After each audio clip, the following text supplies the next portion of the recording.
आज का वचन। परंतु सचमुच मैंने इसी कारण तुझे बनाए रखा है कि तुझे अपना सामर्थ्य दिखाऊं और अपना नाम सारी पृथ्वी पर प्रसिद्ध करूं। निर्गमन 9:16। दोस्तों, मैं हूं पैट्रिक और आप देख रहे हैं जीवन पवित्रा यूट्यूब चैनल। तो चलिए चलते हैं एक नया एपिसोड की तरफ।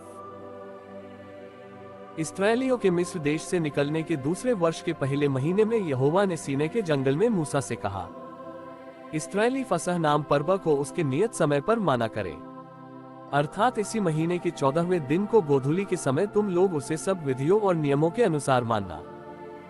तब मूसा ने इस्राएलियों से फसह मानने के लिए कह दिया और उन्होंने पहले महीने के 14वें दिन को गोधूली के समय सीनै के जंगल में फसह को माना और जो जो आज्ञाएं यहोवा ने मूसा को दी थी उन्हीं के अनुसार इस्राएलियों ने किया।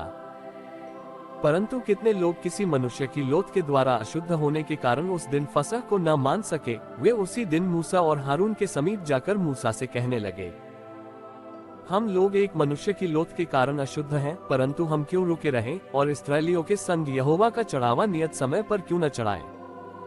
मूसा ने उनसे कहा, ठहरे रहो, मैं सुन लूं कि यहोवा तुम्हारे विषय में क्या आज्ञा देता है। यहोवा ने मूसा से कहा, इस्राएलियों से कह कि चाहे तुम लोग चाहे तुम्हारे वंश में से कोई भी किसी लोथ के कारण अशुद्ध हो व दूर की यात्रा पर हो, तो भी वह यहोवा के लिए फसह को माने। वे उसे दूसरे महीने के 14वें दिन को गोधूली के समय माने और फसह के बलिपशु के मांस को अख़मीरी रोटी और कड़वे सागपात के साथ खाएं और उसमें से कुछ भी बिहान तक न रख छोड़े और न उसकी कोई हड्डी तोड़े। वे उस पर्व को फसह की सारी विधियों के अनुसार माने। परंतु जो मनुष्य शुद्ध हो और यात्रा पर न हो परंतु फसह के पर्व को न माने, वह प्राणी अपने लोगों में से नाश किया जाए। उस मनुष्य को यहोवा का चढ़ावा नियत समय पर न ले आने के कारण अपने पाप का बोझ उठाना पड़ेगा। और यदि कोई परदेशी तुम्हारे साथ रहकर चाहे कि यहोवा के लिए फसह माने, तो वह उसी विधि और नियम के अनुसार उसको माने। देशी और परदेशी दोनों के लिए तुम्हारी एक ही विधि हो। जिस दिन निवास जो साक्षी का तंबू भी कहलाता है खड़ा किया गया, उस दिन बादल उस पर छा गया और संध्या को वह निवास पर आग सा दिखाई दिया और भोर तक दिखाई देता रहा। और नित्य ऐसा ही हुआ करता था, अर्थात दिन को बादल छाया रहता और रात को आग दिखाई देती थी। और जब जब वह बादल तंबू पर से उठ जाता तब इस्राएली प्रस्थान करते थे, और जिस स्थान पर बादल ठहर जाता वहीं इस्राएली अपने डेरे खड़े करते थे। यहोवा की आज्ञा से इस्राएली कूच करते थे और यहोवा ही की आज्ञा से वे डेरे खड़े भी करते थे। और जितने दिन तक वह बादल निवास पर ठहरा रहता उतने दिन तक वे डेरे डाले पड़े रहते थे। और जब जब बादल बहुत दिन निवास पर छाया रहता तब इस्राएली यहोवा की आज्ञा मानते और प्रस्थान नहीं करते थे। और कभी कभी वह बादल थोड़े ही दिन तक निवास पर रहता और तब भी वे यहोवा की आज्ञा से डेरे डाले पड़े रहते थे और फिर यहोवा की आज्ञा ही से प्रस्थान करते थे।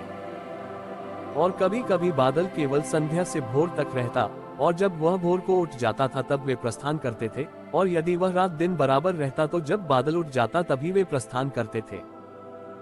वह बादल चाहे 2 दिन, चाहे 1 महीना, चाहे वर्ष भर, जब तक निवास पर ठहरा रहता तब तक इस्राएली अपने डेरों में रहते और प्रस्थान नहीं करते थे, परंतु जब वह उठ जाता तब वे प्रस्थान करते थे।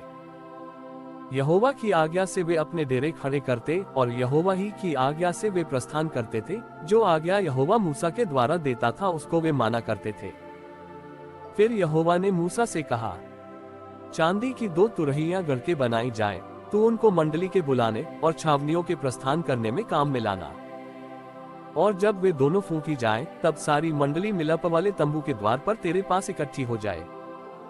और यदि एक ही तुरही फूंकी जाए तो प्रधान लोग जो इस्राएल के हजारों के मुख्य पुरुष हैं तेरे पास इकट्ठे हो जाएं। जब तुम लोग सांस बांध कर फूंको तो पूरब दिशा की छावनियों का प्रस्थान हो, और जब तुम दूसरी बेर सांस बांध कर फूंको तब दक्षिण दिशा की छावनियों का प्रस्थान हो।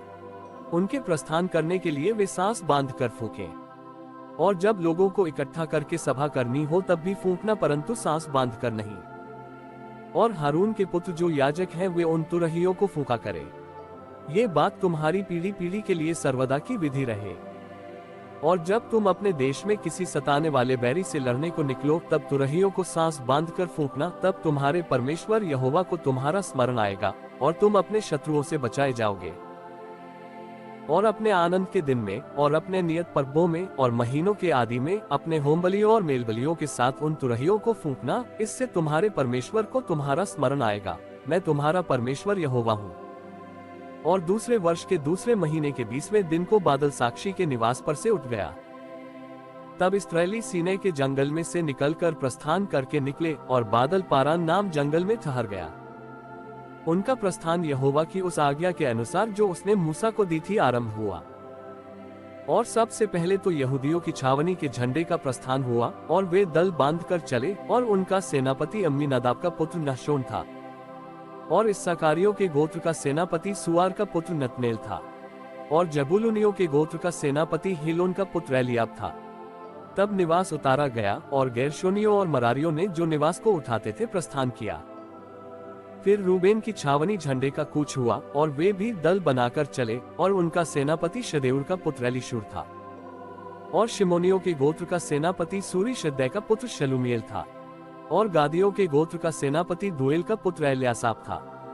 तब कहातियों ने पवित्र वस्तुओं को उठाए हुए प्रस्थान किया, और उनके पहुंचने तक गेर्शोनियों और मरारियों ने निवास को खड़ा कर दिया।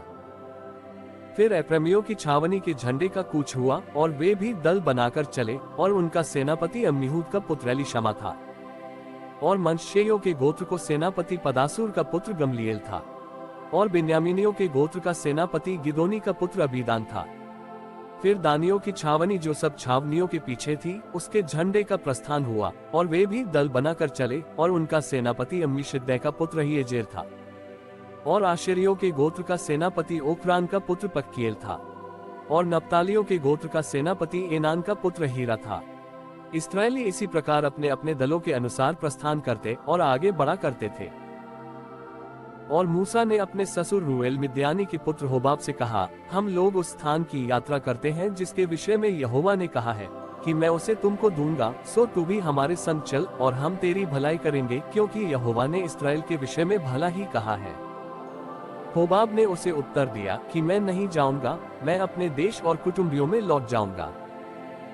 फिर मूसा ने कहा, हमको न छोड़, क्योंकि जंगल में कहां कहां डेरा खड़ा करना चाहिए, ये तुझे ही मालूम है, तू हमारे लिए आंखों का काम देना। और यदि तू हमारे संग चले तो निश्चय जो भलाई यहोवा हमसे करेगा उसी के अनुसार हम भी तुझसे वैसा ही करेंगे। फिर इस्राएलियों ने यहोवा के पर्वत से प्रस्थान करके 3 दिन की यात्रा की, और उन 3 दिनों के मार्ग में यहोवा की वाचा का संदूक उनके लिए विश्राम का स्थान ढूंढता हुआ उनके आगे आगे चलता रहा। और जब वे छावनी के स्थान से प्रस्थान करते थे तब दिन भर यहोवा का बादल उनके ऊपर छाया रहता था। और जब जब संदूक का प्रस्थान होता था तब तब मूसा ये कहा करता था कि हे यहोवा, उठ और तेरे शत्रु तितर बितर हो जाएं, और तेरे बैरी तेरे सामने से भाग जाएं। और जब जब वह ठहर जाता था तब तब मूसा कहा करता था कि हे यहोवा, हजारों हजार इस्राएलियों में लौटकर आ जा।